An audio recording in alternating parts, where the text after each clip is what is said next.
el mundo estalló en llamas. Peresa soltó un juramento mientras el mago y ella huían bajo aquel infierno que repentinamente había exhalado el coloso carmesí a medida que descendía. Si Ronin no se hubiera demorado tanto, esto no habría pasado. A esas alturas ya habrían llegado a Hasi, y habría seguido cada uno su camino. Ahora parecía bastante probable que cada uno seguiría su camino, al más allá. Sabía que los orcos de Khazmodan todavía enviaban, de vez en cuando, vuelos de dragones para desatar el terror en las pacíficas tierras de sus enemigos, pero su compañero de viaje y ella habían tenido muy mala suerte al toparse con uno de ellos. Hoy día, los dragones escaseaban, y los reinos de Lordaeron eran inmensos. La elfa dirigió la mirada hacia Ronin, quien se había adelantado raudo y veloz en el bosque, y entonces se dio cuenta. Se habían encontrado con aquel dragón porque su compañero de viaje era mago. Los dragones poseían unos sentidos que superaban incluso los de los elfos. Se decía que eran capaces, dentro de unos límites, de oler la magia. Era obvio que el desastroso giro que habían tomado los acontecimientos era culpa del mago. El orco debía de haber venido a por él montado en su dragón. Ronin, evidentemente, pensaba lo mismo, ya que había desaparecido de la vista de la forestal lo más rápido posible, adentrándose como alma que lleva al diablo en el bosque, en dirección opuesta a la que había tomado la elfa. La forestal resopló. Los magos nunca servían de mucho en primera línea de batalla. Resultaba muy fácil atacar a alguien desde cierta distancia o por la espalda, pero cuando un mago tenía que enfrentarse cara a cara a un enemigo... Claro que en este caso se trataba de un dragón. En ese instante, el leviatán viró hacia el humano que intentaba desaparecer de su vista. A pesar de lo que pudiera pensar de él a título personal, Beresa no quería ver muerto al taumaturgo. No obstante, tras echar un vistazo a su alrededor, la forestal de pelo plateado concluyó que no había forma de ayudarlo. El dragón le había arrebatado también su montura, y con ella había perdido su arco favorito. La única arma que le quedaba era su espada, con la que muy poco podría hacer frente a ese titán desatado. Beresa observó todo cuanto la rodeaba, en un intento por dar con algo que pudiese usar como arma, pero no encontró nada. Lo cierto era que no tenía muchas opciones. Como forestal, no podía permitir que el mago sufriera ningún daño si ella podía evitarlo. Así que se vio obligada a hacer lo único que se le ocurrió en aquel momento para salvarle la vida. La elfa abandonó su escondite de un salto, alzó las manos y gritó: ¡Eh! ¡Ven aquí, engendro del demonio! ¡Ven aquí! El dragón no la oyó.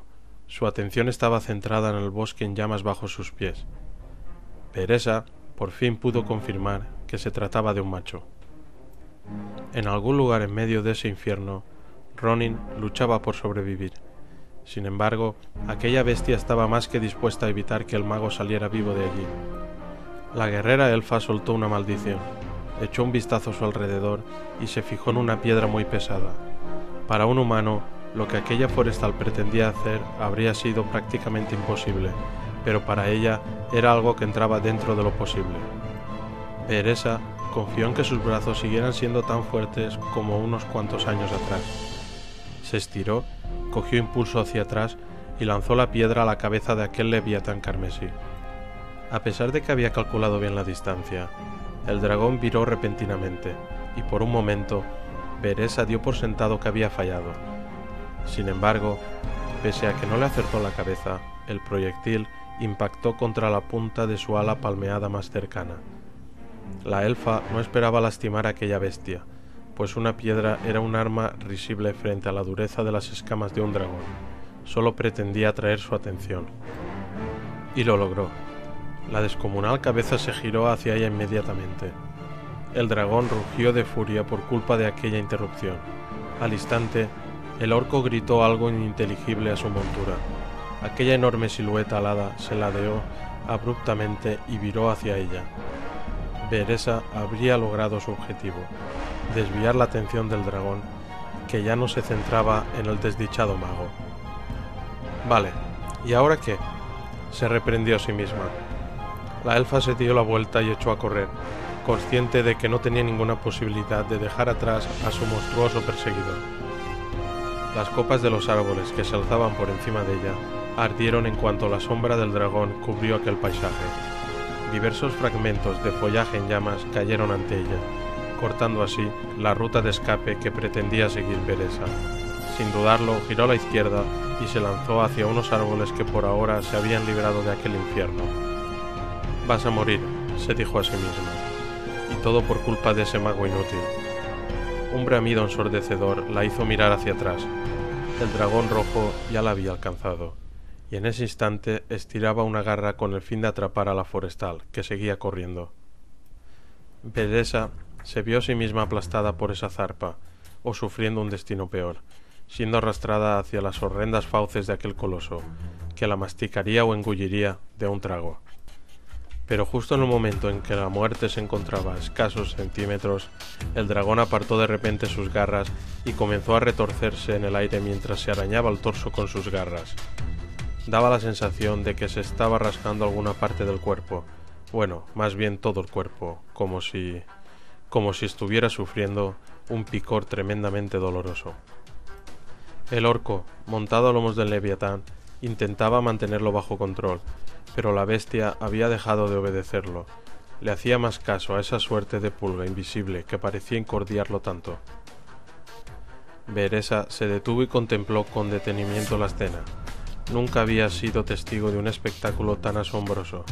El dragón se revolvía y giraba sobre sí mismo mientras intentaba acabar con aquella agonía. Se estremecía de una manera cada vez más frenética. El jinete orco a duras penas era capaz de aferrarse a su montura. Entretanto, la elfa se preguntaba qué podía causar a ese monstruo tanto. La respuesta llegó en forma de susurro. ¿Ronin? Y como si por el mero hecho de decir su nombre lo hubiera invocado, el mago pelirrojo apareció ante ella como un fantasma. Estaba totalmente desmelenado, y su túnica era oscura, cubierta de barro y rasgada. No obstante, lo que hasta entonces había sufrido no parecía haber hecho mella en él. «Creo que será mejor que nos larguemos mientras aún podemos. Elfa?» No hizo falta que se lo dijera dos veces. Esta vez Ronin encabezó la marcha, valiéndose de cierta habilidad, de cierto talento mágico que les permitió atravesar el bosque en llamas. Beresa no podría haberlo hecho mejor, y eso que era una avezada forestal. Ronin la llevó por senderos que la elfa no atinó a ver hasta que se encontraron en ellos. Mientras tanto, el dragón seguía retorciéndose allá arriba, rasgándose la piel. En cierto momento, Beresa alzó la vista y pudo comprobar que se había hecho sangre, ya que, con sus propias garras, eran una de las pocas cosas capaces de atravesar su piel blindada. Sin embargo, no había rastro del orco. Al parecer, aquel guerrero provisto de colmillos había perdido su asidero y caído al vacío. Beresa no sintió ninguna pena por él. «¿Qué le has hecho a ese dragón?», consiguió preguntar entre jadeos. Ronin, que seguía concentrado tratando de hallar una salida a aquel infierno, ni siquiera se molestó en mirar hacia atrás, hacia la elfa. Algo que no ha salido como yo esperaba. Debería haber sufrido algo más que una molesta e intensa irritación. Parecía enfadado consigo mismo, pero la forestal se sintió por primera vez impresionada por aquel mago. Había dado un vuelco a la situación. De una muerte segura habían pasado a tener la posibilidad de salir sanos y salvos, siempre que dieran con la salida. A sus espaldas, el dragón rugía presa de una gran frustración. «¿Cuánto durará?». Ronin se detuvo al fin para posar su mirada sobre ella, y lo que la elfa pudo percibir en esos ojos la turbó. No lo bastante. De inmediato redoblaron sus esfuerzos. Aunque el fuego los rodeaba allá donde fueran, finalmente lograron alcanzar los confines del incendio y atravesaron las llamas corriendo, hasta adentrarse en una zona en la que solo los amenazaba el humo letal. Siguieron avanzando dando tumbos y ahogándose por el humo, en busca de un sendero donde el viento soplara de frente, de modo que ayudara a frenar el avance de las llamas y el humo. Entonces, otro rugido los estremeció, un bramido que no era de agonía, sino de furia y sed de venganza. El mago y la forestal se volvieron y divisaron una silueta carmesí en la lejanía. El hechizo ha dejado de tener efecto, masculló Ronin sin necesidad. En efecto, el conjuro había dejado de actuar, y Beresa pudo apreciar que el dragón sabía perfectamente quién era el responsable de su sufrimiento. Con suma determinación, el leviatán, de cuerpo enorme y alas coriáceas, avanzó hacia ellos, con el claro propósito de hacérselo pagar. ¿No tienes ningún otro hechizo que pueda detenerlo?, preguntó a gritos Beresa mientras corrían. Tal vez sí, pero prefiero no utilizarlo. Nosotros también podríamos perecer. Hablaba como si el dragón no fuera a matarlos de inmediato. La elfa esperaba que Ronin diera con la forma de lanzar ese conjuro mortífero antes de que el coloso acabara tragándose a ambos. ¿Cuánto queda?, inquirió el mago, que tuvo que dejar de hablar para tomar aire. ¿Cuánto queda hasta llegar a Hasik? Demasiado. ¿No hay ningún otro asentamiento a medio camino? La forestal pensó en ello. Al instante le vino a la memoria un lugar, aunque fue incapaz de recordar el nombre ni cuáles eran la función y el propósito de dicho enclave. Lo único que sabía era que estaba a un día de viaje de allí. Hay un sitio, pero... El bramido del dragón les hizo temblar de nuevo. Una sombra sobrevoló sus cabezas. Si tienes algún otro hechizo que pueda funcionar, te sugiero que lo utilices ya. Beresa volvió a añorar su arco. Con él, al menos, habría podido albergar la esperanza de alcanzar a aquella bestia en los ojos con una de sus flechas.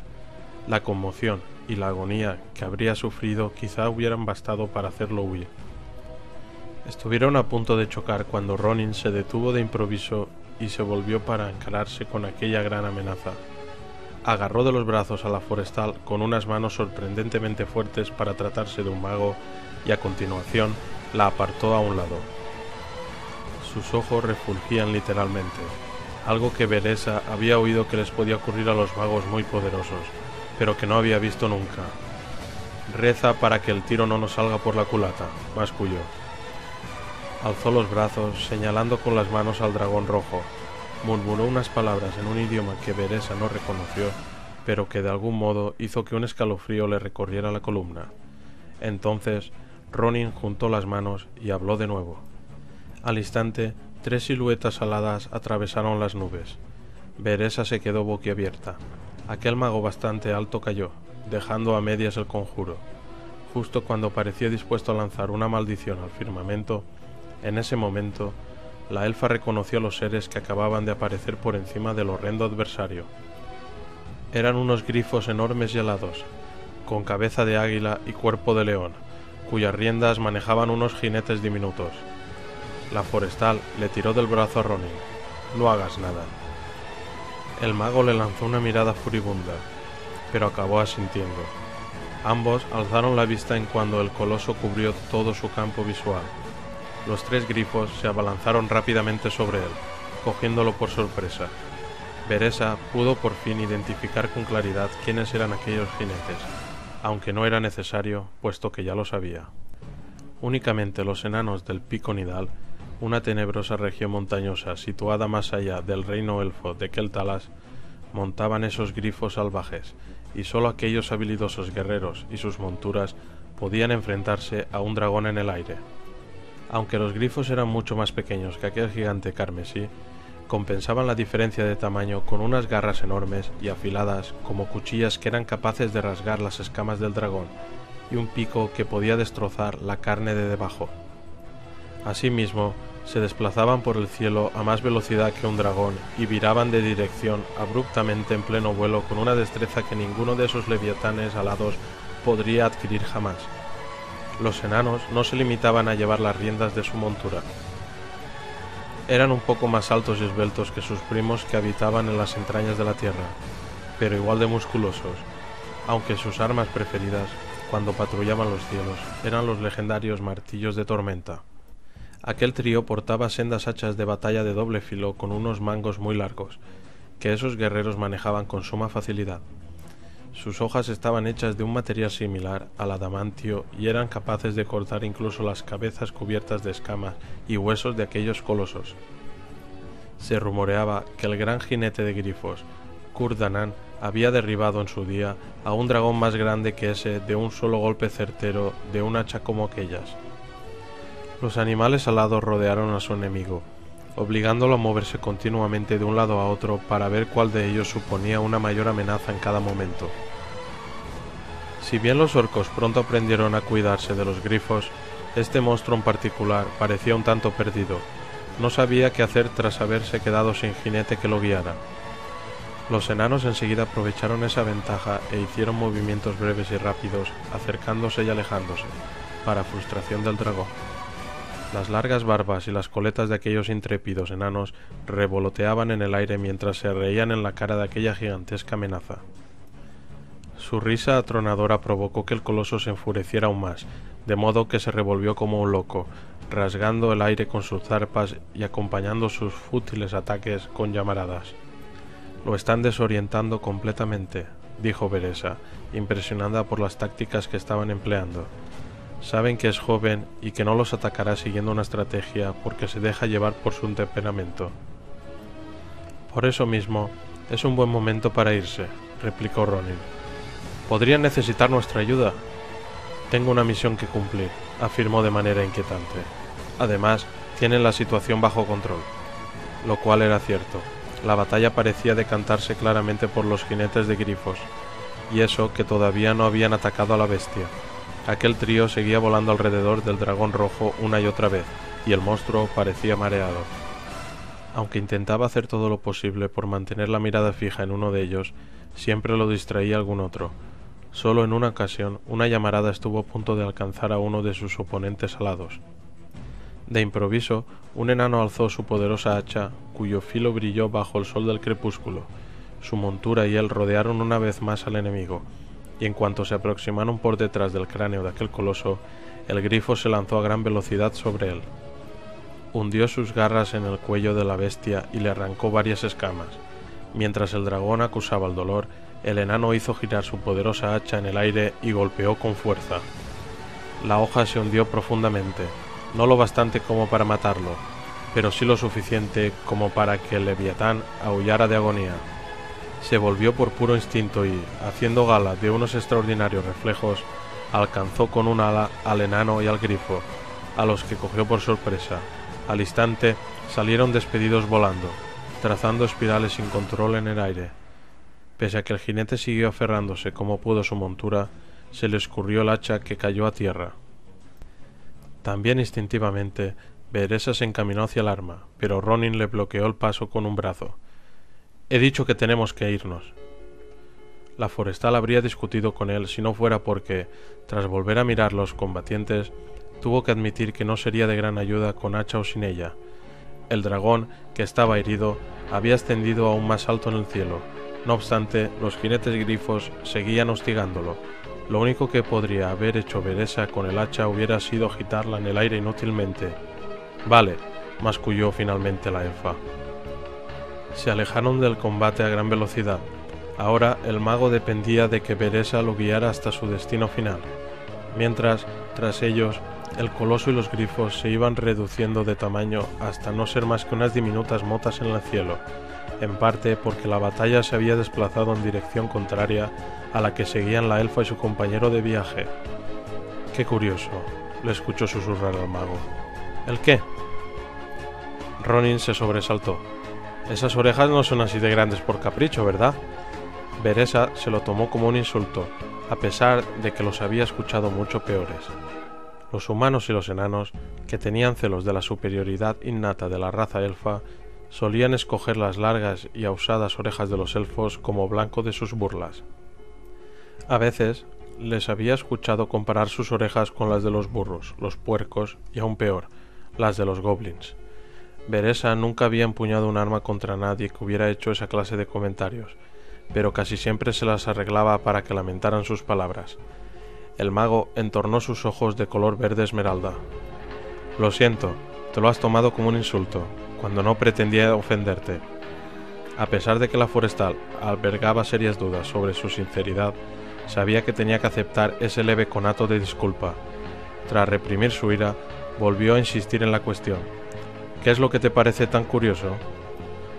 que ese dragón apareciera justo en el momento más oportuno. Si piensas así, deberías preguntarte también de dónde salieron esos grifos. Al fin y al cabo, lo espantaron y alejaron de nosotros. Ronin hizo un gesto de negación con la cabeza. Alguien lo divisó e informó de lo que sucedía. Esos jinetes simplemente cumplían con su deber, conjeturó. Sé que la desesperación se ha apoderado del clan Fauce Draco. Se comenta que están intentando aunar fuerzas con los demás clanes rebeldes, así como con aquellos que se encuentran en los enclaves, pero este ataque es absurdo. No alcanzo a comprender la lógica con que razona un orco.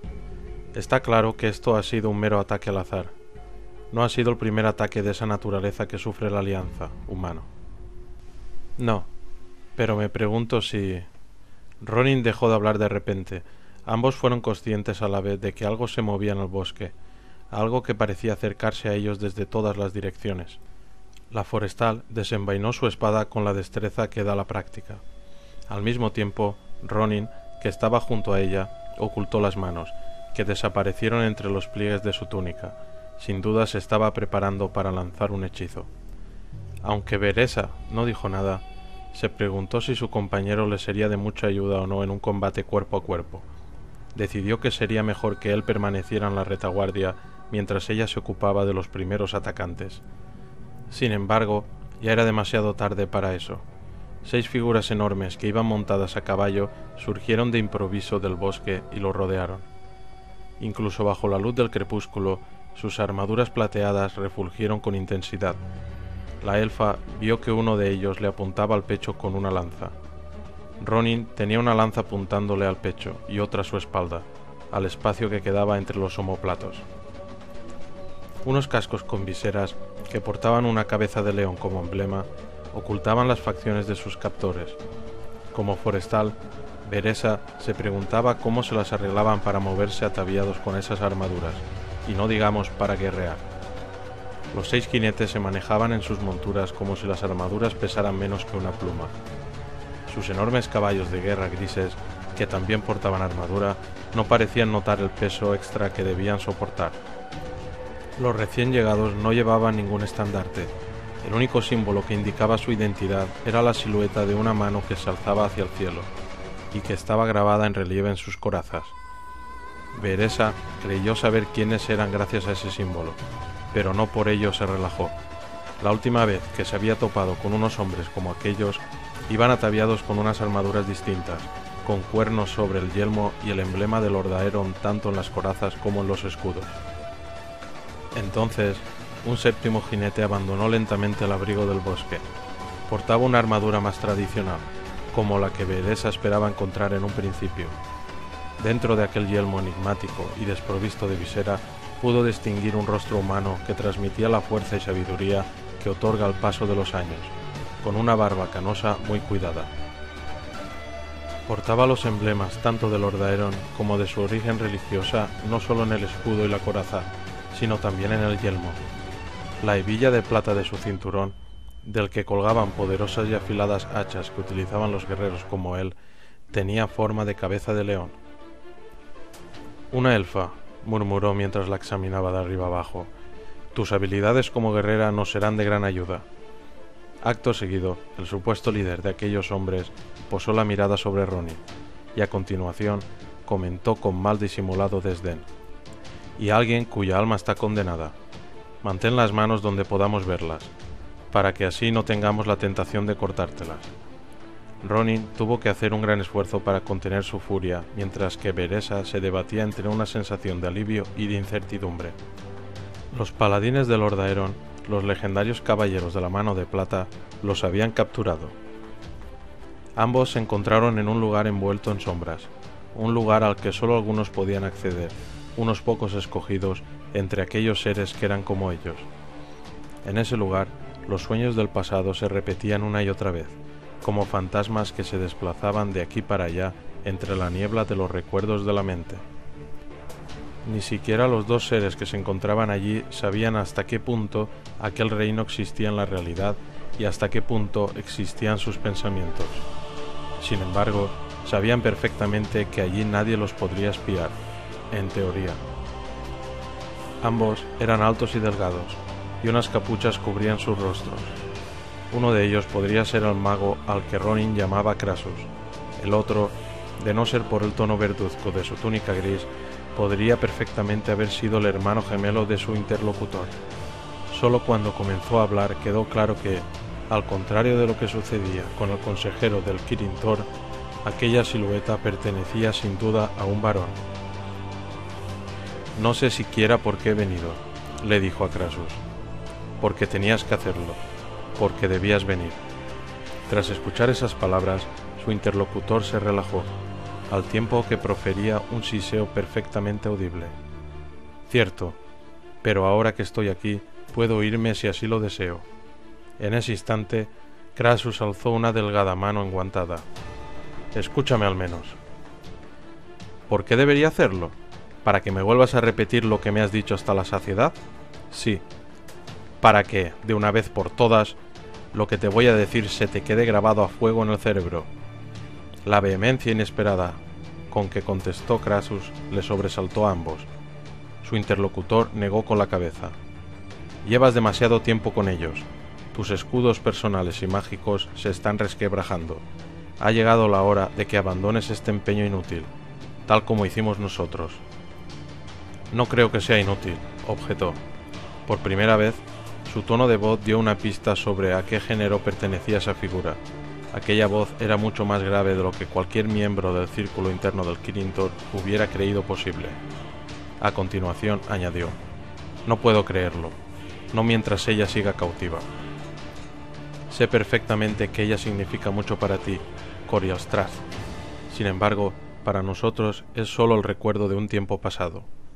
Entonces, ¿por qué tú y los tuyos seguís vigilando estas tierras?», replicó Krasus con suma calma, tras recobrar el control de sus emociones.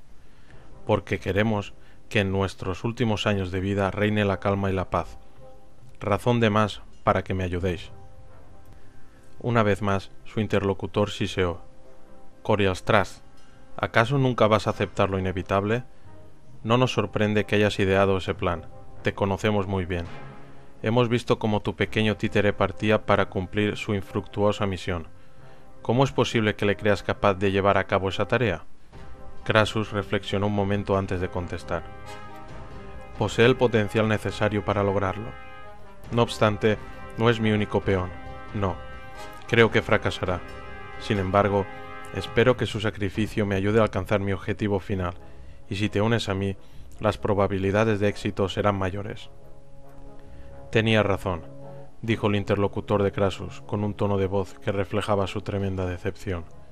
«La misma retórica de siempre, el mismo ruego. He venido porque, en su día, la alianza que se forjó entre nuestras dos facciones fue inquebrantable, pero está claro que no debería haberme molestado en acudir a tu llamada. Careces de apoyos, careces de fuerzas. Ahora que estás solo y debes esconderte entre las sombras». En ese momento señaló los jirones de niebla que los rodeaban y prosiguió hablando: «En lugares como este, en vez de mostrar tu verdadera naturaleza. Hago lo que he de hacer, porque... ¿vosotros qué hacéis ahora?», inquirió Krasus con un tono de voz que denotaba cierta furia. «¿Cuál es el propósito de vuestra existencia hoy día, viejo amigo?». Su interlocutor se sobresaltó ante aquella cuestión peliaguda, y acto seguido se volvió bruscamente.